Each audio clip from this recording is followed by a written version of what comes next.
ओम शांति। मैं एक आत्मा हूँ, वृक्ति के बीच में निवास करती हूँ, परम पिता परमात्मा की संतान हूँ। अपने कर्मों का पाठ बजाने इस साकारी दुनिया में आई हूँ। मैं अजर अमर अविनाशी हूँ, आँखों द्वारा देखने वाली, मुख द्वारा बोलने वाली, कानों द्वारा सुनने वाली चैतन्य शक्ति हूँ। ये शरीर मेरा एक वस्त्र है जिसे धारण कर मैं आत्मा अपने कर्मों का पाठ बजाती आई हूँ। मैंने अनेक जन्मों में अनेक शरीर धारण कर अपने कर्मों का पाठ बजाया। अब मन बुद्धि के द्वारा साकारी लोक से दूर, सूरज चांद तारा गण से भी दूर, आवाज की दुनिया से परे शांति धाम जा रही हूँ। मैं शिव बाबा के सानिध्य में स्थित हूँ। अहो, यहाँ पर कितनी शांति ही शांति है, प्रकाश ही प्रकाश है। मैं आत्मा अपने निज स्वरूप में स्थित हूँ। मैं शांत स्वरूप आत्मा हूँ। मैं प्रेम स्वरूप आत्मा हूँ। मैं सुख स्वरूप आत्मा हूँ। मैं आनंद स्वरूप आत्मा हूँ। मैं पवित्र स्वरूप आत्मा हूँ। मैं ज्ञान स्वरूप आत्मा हूँ। मैं शक्ति स्वरूप आत्मा हूँ। बाबा, आप सर्व आत्माओं के कल्याणकारी पिता हो। रूप में बिंदु और गुणों में सिंधु हो। जन्म मरण से न्यारे हो। सुख करता दुख हरता हो। सारे संसार के स्वामी हो। अजर अमर अविनाशी हो। सर्वशक्तिवान हो। शांति के सागर हो। गुणों के भंडार हो। प्रेम के सागर हो। पवित्रता के सागर हो। प्रकाशवान हो। मैं अपने शब्दों में आपकी विशेषताओं का वर्णन नहीं कर सकती हूँ बाबा। आपने मुझे परम प्यार देकर मेरी जन्म जन्मांतरों की थकान दूर कर दी है बाबा। आप मेरे परम हितैषी हो। आप ही मेरे सच्चे सच्चे माता पिता हो, सदगुरु हो, टीचर हो, भाई हो, मित्र हो, बच्चा हो, साजन हो। आप ही मेरे सब कुछ हो बाबा। आपसे ही मेरे सर्व संबंध हैं। आप मिले मुझे सब कुछ मिल गया है बाबा। मैं आपकी कहाँ तक सराहना करूं बाबा। आपने तो मुझे जीवदान दे दिया है। आपकी गुण और शक्तियाँ मुझ में समा रही है। मेरे जन्मों जन्मों के पाप कर्म खत्म हो रहे हैं। मैं आत्मा पावन बनती जा रही हूँ, संपूर्ण बनती जा रही हूँ। मैं सदैव आपकी आज्ञाकारी बनकर रहूंगी। आप जो कहोगे। जी हाँ बाबा, मैं आपकी यज्ञ रक्षक यज्ञ स्नेही हूँ। मैं आपकी हूँ, आपकी ही थी और सदा आपकी ही होके रहूंगी। इस भाग्य को सदैव याद रखूंगी और सदा आपकी आभारी रहूंगी।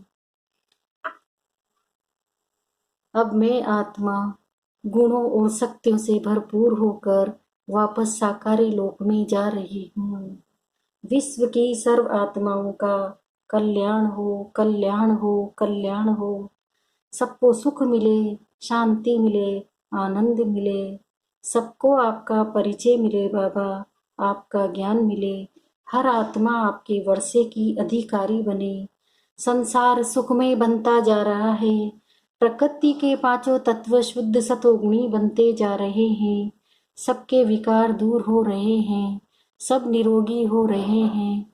सबके कष्ट दूर हो रहे हैं। विश्व की सर्वात्माओं का कल्याण हो, कल्याण हो, कल्याण हो। ओम शांति।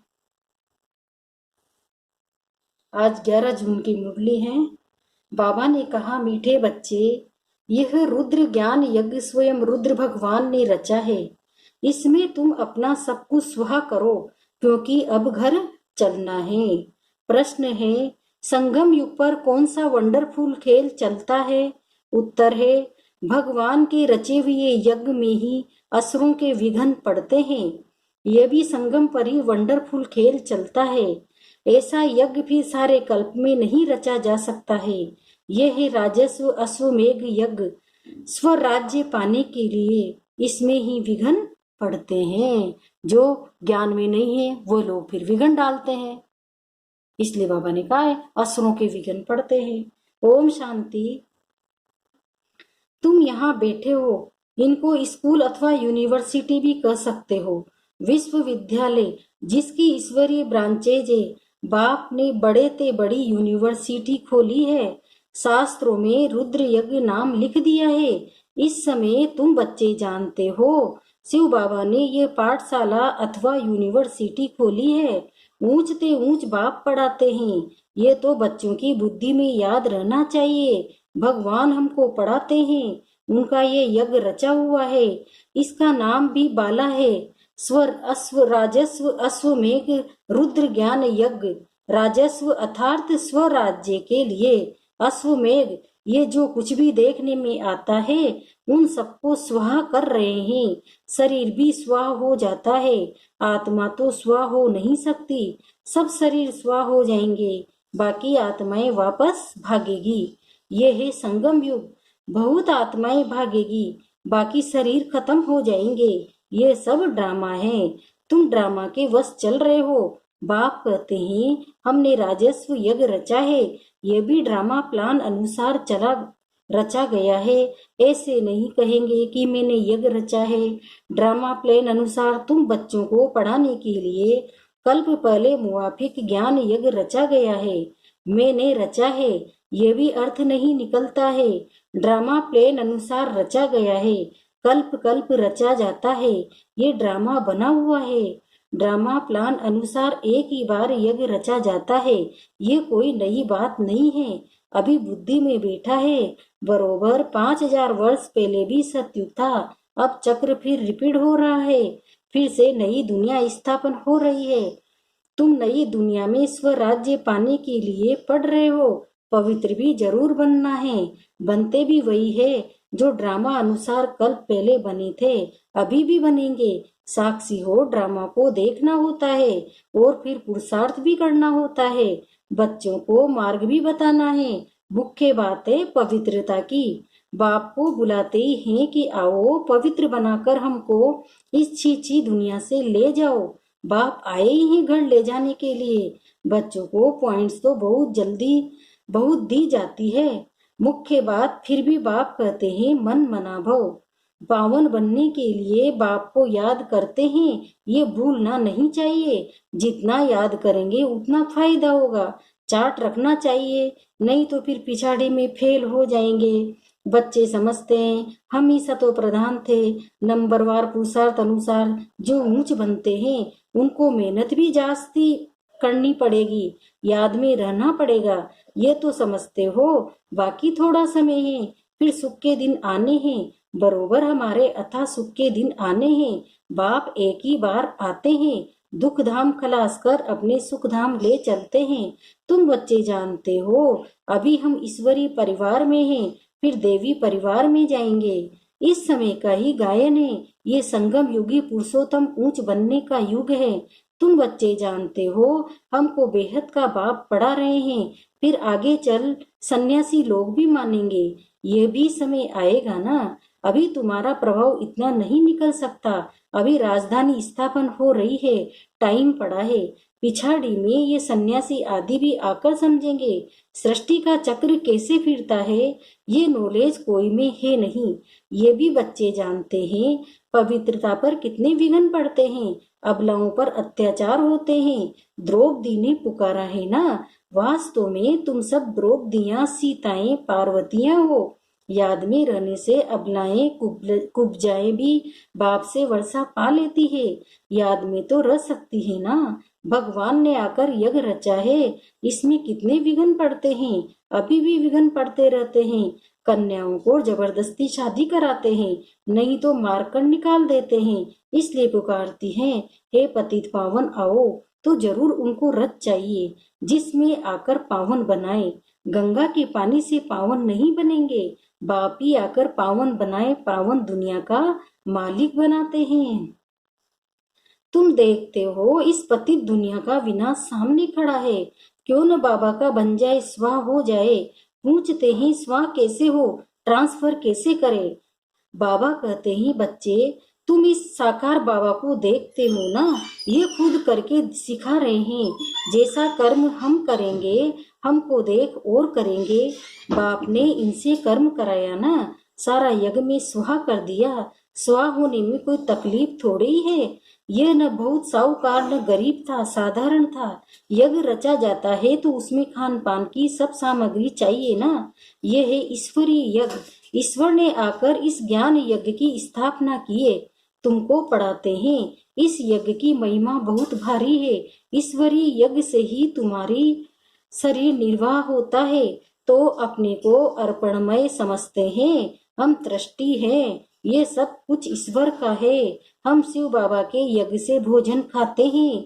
ये समझ की बात है ना। यहाँ तो नहीं, सबको आकर बैठना है। इनका सैंपल तो देखा, कैसे सब कुछ स्वाहा किया। बाबा कहते हैं, जैसे कर्म ये करता है, इनको देख औरों को भी आया। बहुत ही स्वाहा हुए। जो हुए वो अपना वर्षा लेते हैं। बुद्धि से भी समझा जाता है, आत्मा तो चली जाएगी, बाकी शरीर सब खत्म हो जाएंगे। ये बेहद का यज्ञ है, इसमें सब स्वाहा होंगे। तुम बच्चों को समझाया जाता है, कैसे बुद्धि से स्वाहा हो, नष्टो मोहा बन जाओ। ये भी जानते हो, ये सारी सामग्री खाक हो जानी है। कितना बड़ा यज्ञ है, वहाँ फिर कोई यज्ञ नहीं रचा जाता है, न कोई उपद्रव होते हैं। ये सब जो भक्ति मार्ग के अनेक यज्ञ हैं, वो सब खत्म हो जाते हैं। ज्ञान सागर एक ही भगवान है, वही मनुष्य सृष्टि का बीज रूप सत चैतन्य है। शरीर तो जड़ है, आत्मा ही चैतन्य है, वो ज्ञान सागर है। तुम बच्चों को ज्ञान सागर बैठ पढ़ाते हैं, वह सिर्फ गाते रहते हैं और तुमको बाबा सारा ज्ञान सुना रहे हैं। ज्ञान कोई बहुत तो है नहीं, वर्ड का चक्र कैसे फिरता है, ये सिर्फ समझाना है। यहाँ बाप तुमको खुद पढ़ा रहे हैं, कहते भी हैं, साधारण तन में प्रवेश करता हूँ। भागीरथ भी मशहूर है, जरूर मनुष्य ही होगा जिसमें बाप आएगा। उसका एक ही नाम चला आता है। शिव और सबके नाम बदलते हैं, इनका नाम नहीं बदलता। बाकी भक्ति में अनेक नाम रख दिए हैं, यहाँ तो है ही शिव बाबा। शिव कल्याणकारी कहा जाता है। भगवान ही आकर नई दुनिया स्वर्ग स्थापना करते हैं, तो कल्याणकारी ठहरा ना। तुम जानते हो, भारत में स्वर्ग था, अभी नर्क है, फिर स्वर्ग जरूर होगा। इनको कहा जाता है पुरुषोत्तम संगम युग, जबकि बाप खवैया है। बंद तुमको इस पार से उस पार ले जाते हैं। ये है पुरानी दुख की दुनिया, फिर जरूर नई दुनिया होगी।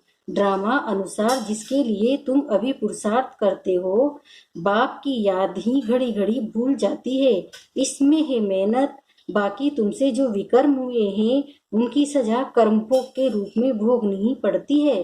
कर्म भोग अंत तक भोग नहीं है, उसमें माफी नहीं मिल सकती है। ऐसे नहीं बाबा क्षमा करो, कुछ भी नहीं। ड्रामा अनुसार सब कुछ होता है, क्षमा आदि होती नहीं। हिसाब किताब चुकतू करना ही है।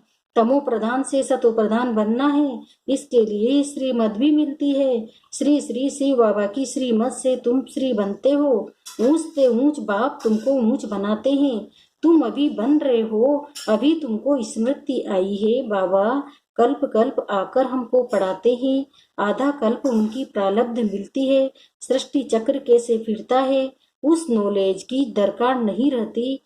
कल्प कल्प एक ही बार आकर बताते हैं कि ये सृष्टि का चक्र कैसे फिरता है। तुम्हारा काम है पढ़ना और पवित्र बनना, योग में रहना है। बाप ने बनकर और पवित्र नहीं बनेंगे तो 100 गुना दंड पड़ जाएगा, नाम भी बदनाम हो जाता है। गाते भी हैं, सतगुरु का निंदक ठोर न पावे। मनुष्य को पता नहीं कि ये कौन है। सत बाप ही सतगुरु सत टीचर होगा ना, तुमको पढ़ाते वो है। सच्चा सतगुरु भी है। जैसे बाप ज्ञान का सागर है, तुम भी ज्ञान के सागर हो ना। बाप ने तो सारा ज्ञान दे दिया है। जिसने जितना कर्म पहले धारण किया उतना ही करेंगे। पुरुषार्थ करना है, कर्म बिगड़ तो कोई रह न सके। कितने भी हठ योग आदि करते हैं, वह भी कर्म है ना। यह भी एक धंधा है, आजीविका के लिए। नाम होता है, बहुत पैसा मिलता है। पानी पर आग पर चले जाते हैं, सिर्फ उड़ नहीं सकते हैं, उसमें तो पेट्रोल आदि चाहिए ना। लेकिन इनसे फायदा तो कुछ नहीं, पावन तो बनते नहीं। साइंस वालों की भी रेस है, उनकी है साइंस की रेस और तुम्हारी है साइलेंस की। सब शांति ही मांगते हैं। बाप कहते हैं शांति तो तुम्हारा स्वधर्म है। अपने को आत्मा समझो, अपने घर चलना है शांति धाम। ये है सुख धाम। हम शांति धाम से फिर सुख धाम में आएंगे। ये सुख धाम खलास, दुख धाम खलास होना है। ये अच्छी रीति धारण कर फिर औरों को धारण कराना है। बाकी थोड़े रोज है। वह पढ़ाई पढ़कर फिर शरीर निर्वाह अर्थ माथा मारना पड़ता है। तकदीरवान बच्चे फौरन निर्णय ले लेते हैं कि मैं कौन सी पढ़ाई पढ़नी है। उस पढ़ाई से क्या मिलता है और इस पढ़ाई से क्या मिलता है। इस पढ़ाई से तो 21 जन्म की प्रारब्ध बनती है। तो ख्याल करना चाहिए कि हमको कौन सी पढ़ाई पढ़नी है। जिसको बेहद के बाप से वर्षा पाना है वो बेहद की पढ़ाई में लग जाते हैं, परंतु ड्रामा प्लान अनुसार कोई की तकदीर में नहीं है तो फिर उस पढ़ाई में चटक पड़ते हैं। ये पढ़ाई नहीं पढ़ते, कहते हैं फुर्सत नहीं मिलती। बाबा पूछते हैं कौन सी नॉलेज अच्छी है, उनसे क्या मिलेगा और इनसे क्या मिलेगा। कहते हैं बाबा जिस्मानी पढ़ाई से क्या मिलेगा, थोड़ा करके कमाएंगे। यहाँ तो भगवान पढ़ाते हैं, हमको तो पढ़कर राजा ही पद पाना है। तो ज्यादा ध्यान किस बात पर देना चाहिए। कोई तो फिर कहते हैं बाबा वो कोर्स पूरा कर फिर आएंगे। बाबा समझ जाते हैं कि इनकी तकदीर में नहीं है, क्या होना है सो आगे चल देखना है। समझते हैं शरीर पर भरोसा नहीं है तो फिर सच्ची कमाई में लग जाना चाहिए। जिसकी तकदीर में है वही अपनी तकदीर जगाएंगे। पूरा जोर लगाना है। हम तो बाप से वर्षा लेकर ही छोड़ेंगे। बेहद का बाबा हमको राजाई देते हैं तो क्यों नहीं है एक अंतिम जन्म हम पवित्र बनेंगे। इतने ढेर बच्चे पवित्र रहते हैं, झूठ थोड़े ही बोलते हैं। सब पुरुषार्थ कर रहे हैं, पढ़ रहे हैं, फिर भी विश्वास नहीं करते। बेहद का बाप आते ही तब है जब पुरानी दुनिया को नया बनाना होता है। पुरानी दुनिया का विनाश तो सामने खड़ा है, ये बहुत क्लियर है। समय भी बरोबर वही है, अनेक धर्म भी है। सतयुग में होता ही एक धर्म है, ये भी तुम्हारी बुद्धि में है। तुम्हारे में भी कोई है जो निश्चय अर्जुन कर रहे हैं। अरे निश्चय करने में टाइम लगता है क्या, शरीर पर भी भरोसा थोड़े ही है। जरा भी चांस गंवाना नहीं चाहिए। किसी की तकदीर में नहीं है तो जरा भी बुद्धि में आता नहीं है। अच्छा, मीठे मीठे सिकिल्दे बच्चों प्रति माता पिता बाप दादा का याद प्यार और गुड मॉर्निंग। रूहानी बाप की रूहानी बच्चों को नमस्ते। हम रूहानी बच्चों की भी रूहानी माता पिता बाप दादा को याद प्यार गुड मॉर्निंग, नमस्ते नमस्ते नमस्ते। शुक्रिया बाबा शुक्रिया, आपका पद्मा पदम शुक्रिया। धारणा के लिए मुख्य सार है, पहला है सच्ची कमाई कर 21 जन्मों के लिए अपनी तकदीर बनानी है। शरीर पर कोई भरोसा नहीं है, इसलिए जरा भी चांस नहीं गंवाना है। दूसरा है नष्टो मोहा बनकर अपना सब कुछ रुद्र यज्ञ में स्वाहा करना है। अपने को अर्पण कर दृष्टि हो संभालना है। साकार बाप को फॉलो करना है। वरदान ग्लानि करने वालों को भी गुणमाला पहनाने वाले इष्ट देव महान आत्मा भव। जैसे आजकल आप विशेष आत्माओं का स्वागत करते समय कोई गले में स्थूल माला डालते हैं तो आप डालने वाले के गले में रिटर्न कर देते हो। ऐसे ग्लानि करने वालों को भी आप गुणमाला पहनाओ तो वह स्वतः ही आपको गुणमाला रिटर्न करेंगे। क्योंकि ग्लानि करने वाले को गुणमाला पहनाना अर्थात जन्म जन्म के लिए भक्त निश्चित कर देना। यह देना ही अनेक बार का लेना हो जाता है। यही विशेषता इष्ट देव महान आत्मा बना देती है। स्लोगन है, मतलब गाली देने वाले को भी फूलों का हार पहनाओ। स्लोगन, अपनी मनसा वृत्ति सदा अच्छी पावरफुल बनाओ तो खराब भी अच्छा हो जाएगा। ओम शांति। मैं एक आत्मा हूँ, भ्रुकुटी के बीच में निवास करती हूँ। परम पिता परमात्मा की संतान हूँ। अपने कर्मों का पाठ बजाने इस साकारी दुनिया में आई हूँ। मैं अजर अमर अविनाशी हूँ। आंखों द्वारा देखने वाली, मुख द्वारा बोलने वाली, कानों द्वारा सुनने वाली चैतन्य शक्ति हूँ। मैं बेदाग हीरा हूँ, चमकती हुई ज्योति हूँ। बाबा, आप सर्व आत्माओं के कल्याणकारी पिता हो। बाबा, आप शांति के सागर हो। मैं भी आपकी संतान मास्टर शांति का सागर हूँ। बाबा, आप प्रेम के सागर हो। मैं भी आपकी संतान मास्टर प्रेम का सागर हूँ। बाबा, आप सुख के सागर हो। मैं भी आपकी संतान मास्टर सुख का सागर हूँ। बाबा, आप आनंद के सागर हो। मैं भी आपकी संतान मास्टर आनंद का सागर हूँ। बाबा, आप पवित्रता के सागर हो। मैं भी आपकी संतान मास्टर पवित्रता का सागर हूँ। बाबा, आप गुणों के भंडार हो। मैं भी आपकी संतान मास्टर गुणों का भंडार हूँ। बाबा, आप शक्तियों का भंडार हो। मैं भी आपकी संतान मास्टर सर्वशक्तिमान हूँ। मैं निराकारी आत्मा निराकारी शिव बाबा के सानिध्य में स्थित हूँ। बाबा की शक्तिशाली किरणें मुझ में समा रही है। मैं आत्मा पावन बनती जा रही हूँ, संपूर्ण बनती जा रही हूँ। बाबा की शक्तिशाली किरणें पूरे विश्व में फैल रही है। विश्व की आत्माएं भी शक्तिशाली बन रही है, निर्विघ्न बन रही है। सबके मनोविकार दूर हो रहे हैं, सबके कष्ट दूर हो रहे हैं, सब सुख शांति से भरपूर हो रही है। ओम शांति।